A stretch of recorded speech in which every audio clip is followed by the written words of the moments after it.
Visiones y revelaciones completas de Ana Catalina Emmerich. Episodio 45. Continúa la despedida de los Reyes Magos. En todos estos homenajes no he visto en María ningún acto o sentimiento de complacencia para consigo misma. Solo por amor al niño Jesús y por compasión a San José, se dejó llevar de la natural esperanza de que en adelante el niño Jesús y José encontrarían en Belén más simpatía que antes, y que ya no serían tratados con tanto desprecio como lo fueron a su llegada. La tristeza y la inquietud de José la habían afligido en extremo. Cuando volvieron los reyes a despedirse, ya estaba la lámpara encendida en la gruta. Todo estaba oscuro afuera. Los reyes se fueron enseguida con sus acompañantes y se reunieron debajo del terebinto, sobre la tumba de Maraa, para celebrar allí, como en la víspera, algunas ceremonias de su culto. Debajo del árbol habían encendido una lámpara, y al aparecer las estrellas comenzaron a rezar sus preces y a entonar melodiosos cantos, produciendo un efecto muy agradable en ese coro las voces de los niños. Después se dirigieron a la carpa donde José había preparado una modesta comida. Concluida esta, algunos se volvieron a la posada de Belén, y otros descansaron bajo sus carpas.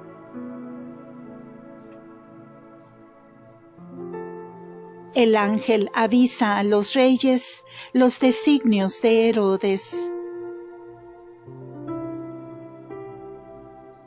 A medianoche tuve una visión. Vi a los reyes descansando bajo su carpa, sobre colchas tendidas en el suelo, y junto a ellos vi a un joven resplandeciente. Un ángel los despertaba diciéndoles que debían partir de inmediato, sin pasar por Jerusalén, sino a través del desierto, costeando las orillas del Mar Muerto. Los reyes se levantaron de sus lechos, y todo el séquito estuvo de pie en poco tiempo. Uno de ellos fue al pesebre a despertar a José, quien corrió a Belén para avisar a los que allí se hospedaban. Pero los encontró por el camino, porque habían tenido la misma aparición. Plegaron la carpa, cargaron los animales con el equipaje, y todo fue enfardado y preparado con asombrosa rapidez. Mientras los reyes se despedían en forma sumamente conmovedora de San José, delante de la gruta del pesebre, una parte del séquito ya partía en grupos separados para tomar la delantera en dirección al mediodía, para costear el Mar Muerto a través del desierto de En-Gadi.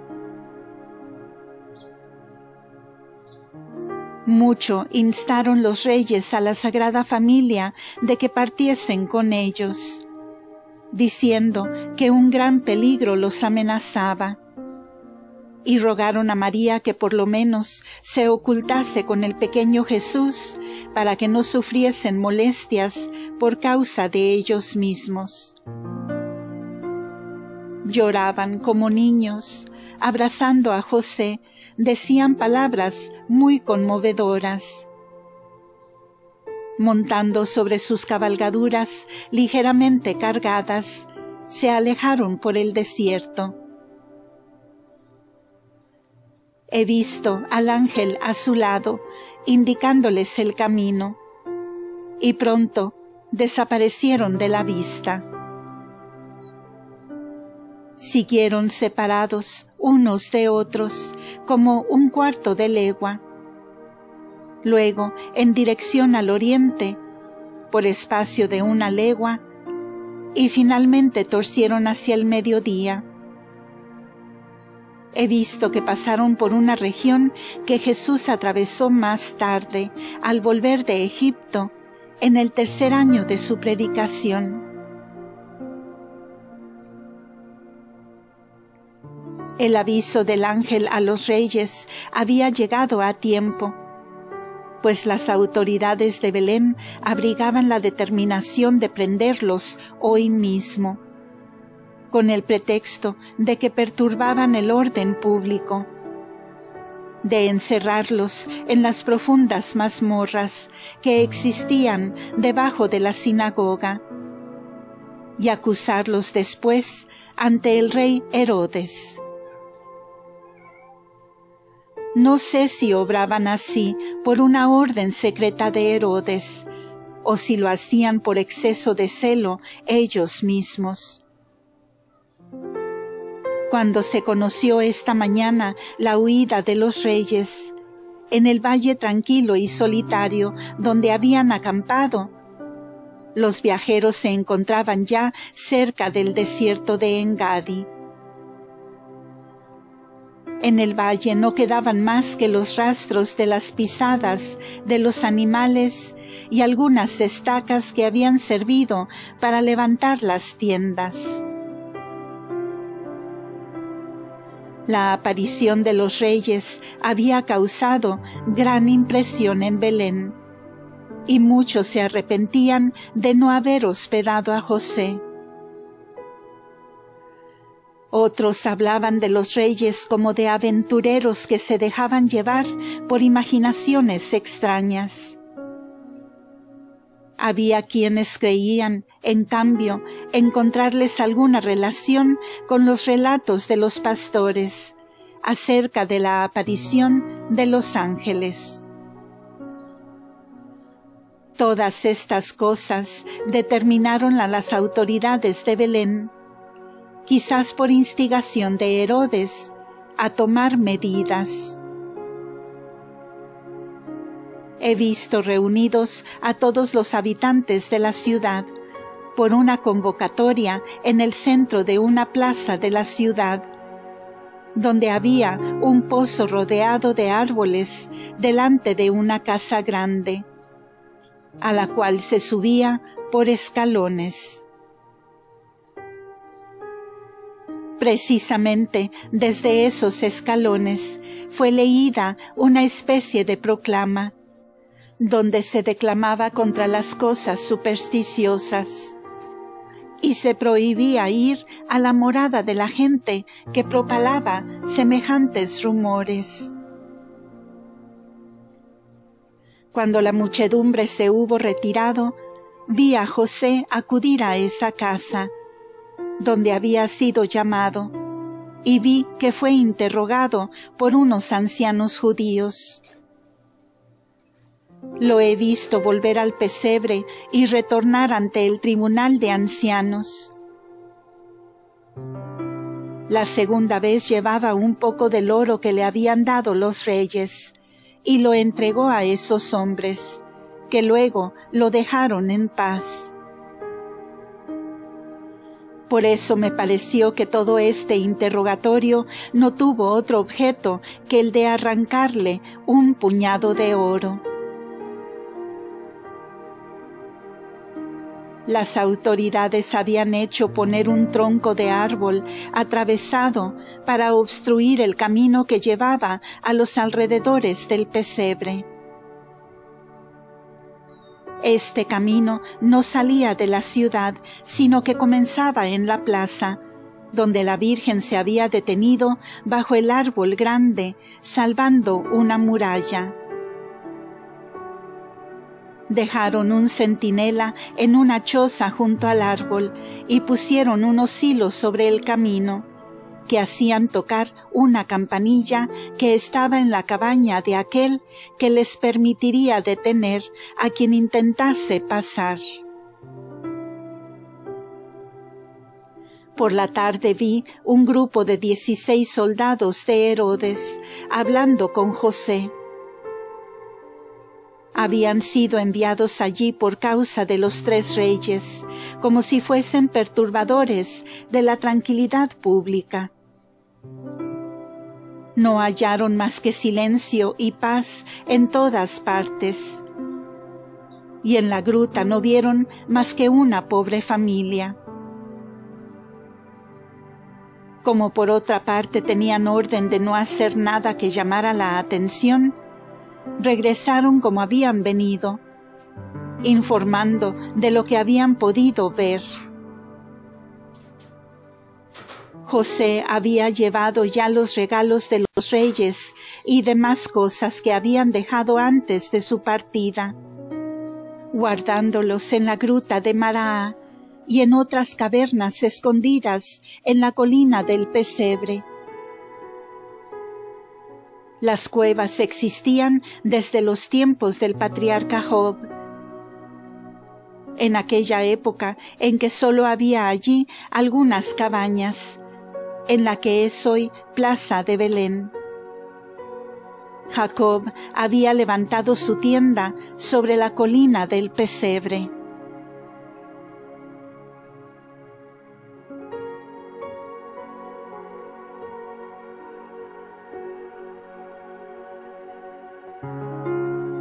Visita de Zacarías.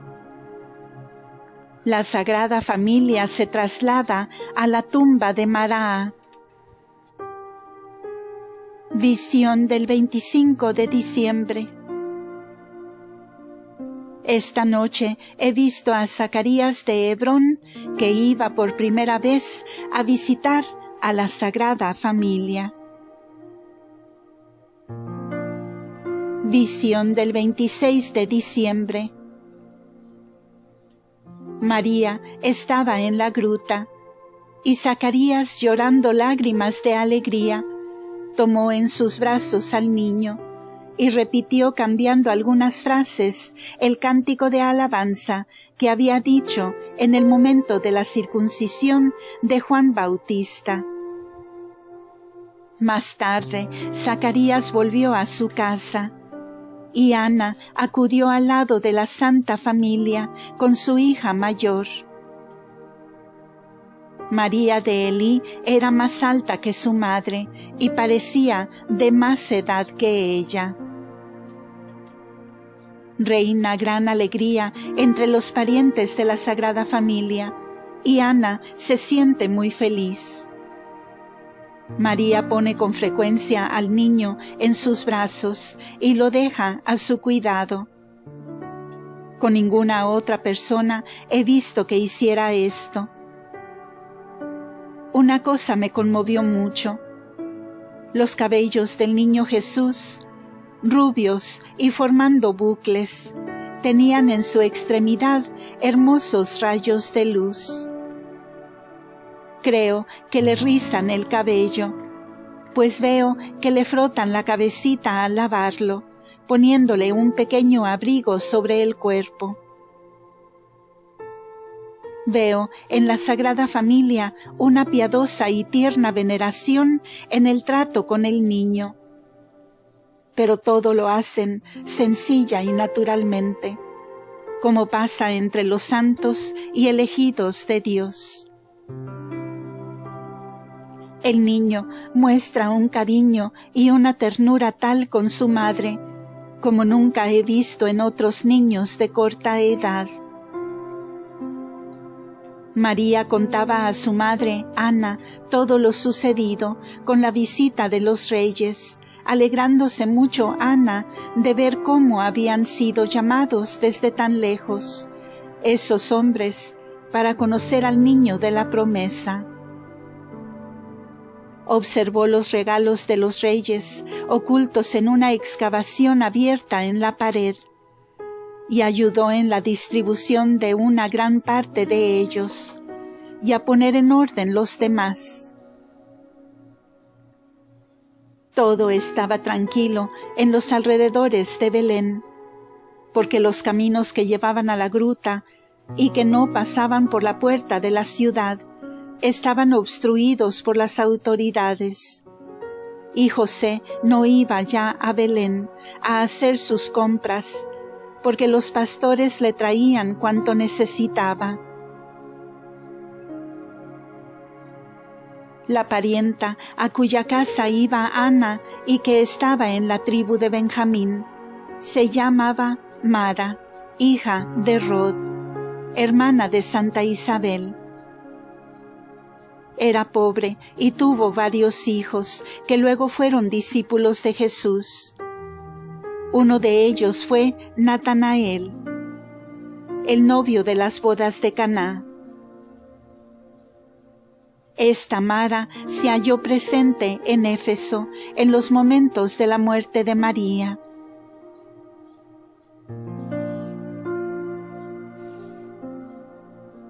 Ana está en este momento sola con María en la gruta lateral.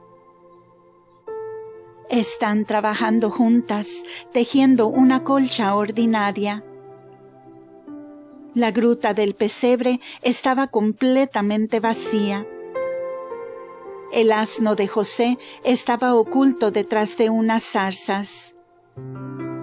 Hoy volvieron algunos agentes de Herodes y pidieron en Belén noticias acerca de un niño recién nacido.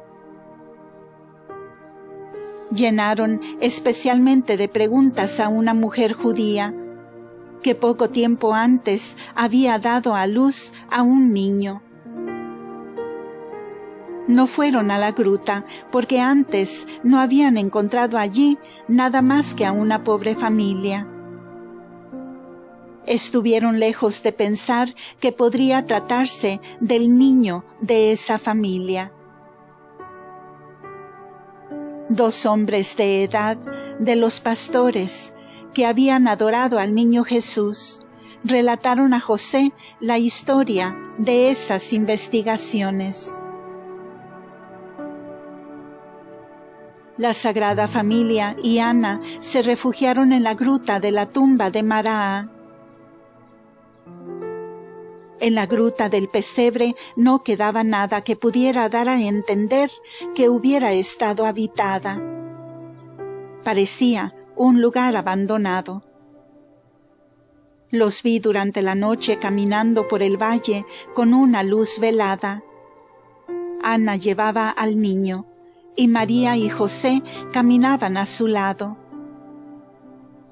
Los pastores los guiaban llevando las colchas y todo lo que necesitaban las mujeres y el niño. Tuve una visión que no sé si la tuvo también la Sagrada Familia. Vi una gloria formada por 7 rostros de ángeles, colocados uno sobre otro alrededor del niño Jesús. Aparecieron otras caras y otras formas luminosas, junto a Ana y a José, que parecían llevarlos por el brazo. Al entrar en el vestíbulo, cerraron la puerta, y al llegar a la gruta de la tumba, hicieron los preparativos para el descanso.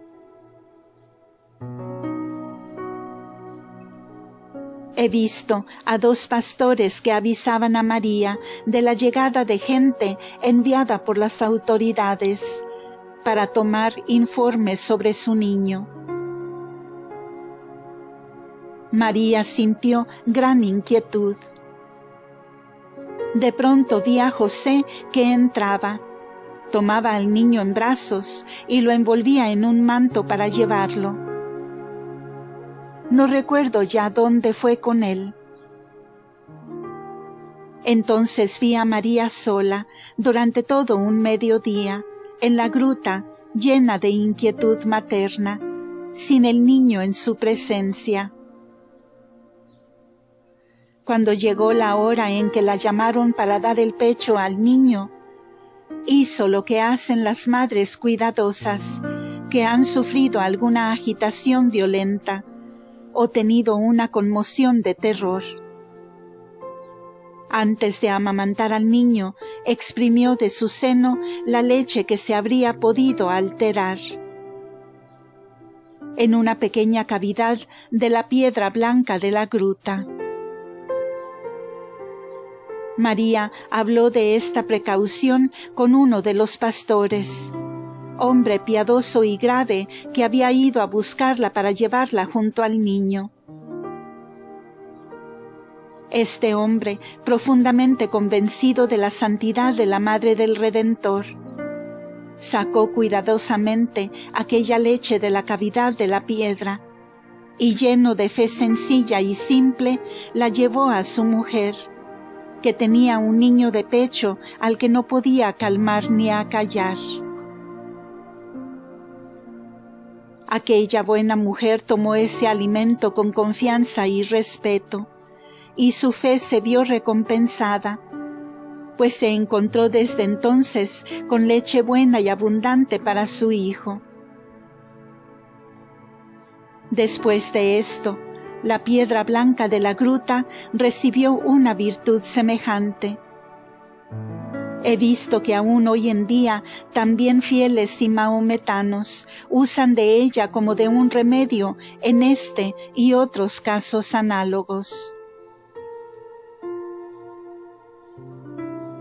Desde entonces, aquella tierra, mezclada con agua y comprimida en pequeños moldes, es distribuida a toda la cristiandad como objeto de devoción, y a esta especie de reliquias llaman leche de la Virgen Santísima.